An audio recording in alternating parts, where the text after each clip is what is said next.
این عکس از بدبختی یک خانواده قصه میکند. خانواده‌ای که در آن یک نفر مورد شکنجه قرار گرفته است.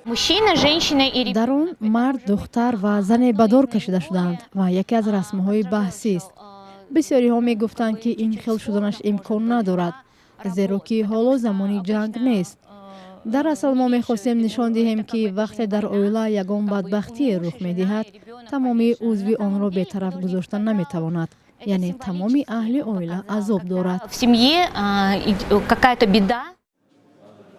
این یکی از تصویرهای رمزی رسامی توجیک فروخ نعمتزاده در موضوع شکنجه است که اخیراً در چورابینی بخشیده به وضع شکنجه در تاجیکستان به نمایش گذاشته شد.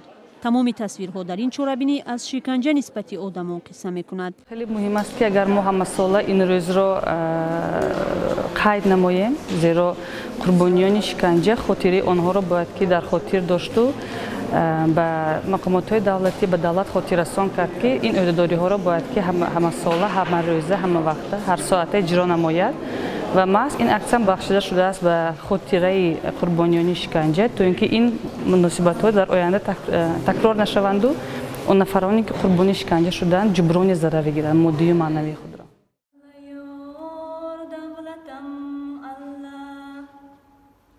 برای نشان دادن وضع نزدیکان قربانیان شکنجه، هنرمندان تئاتر هم به محفل جلب گردیدند. برایم خیلی دشوار بود این نقش را بازم. وقتی متن را می‌خواندم تصور کردم که باید آن نفرانی را بازم که از این چیز گذشتند، این بدبختی را حس کردند.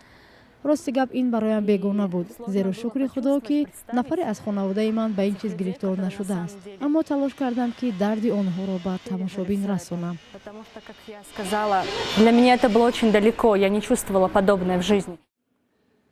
شکنجه و بدرفتاری نسبت بازداشت شده ها و در خانواده های تاجیک از پدیده هایی است که تقریبا هر ماه در سرخط رسانه های کشور قرار دارد.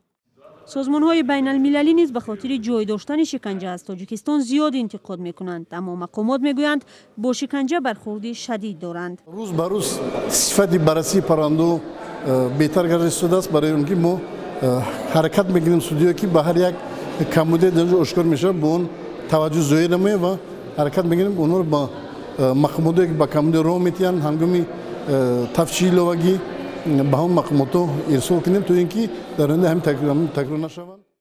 در همین حال نمایندگان کورپوس‌های دیپلماتیک که در این محفل حضور داشتند میگویند شکنجه در تمام کشور مشاهده میشود.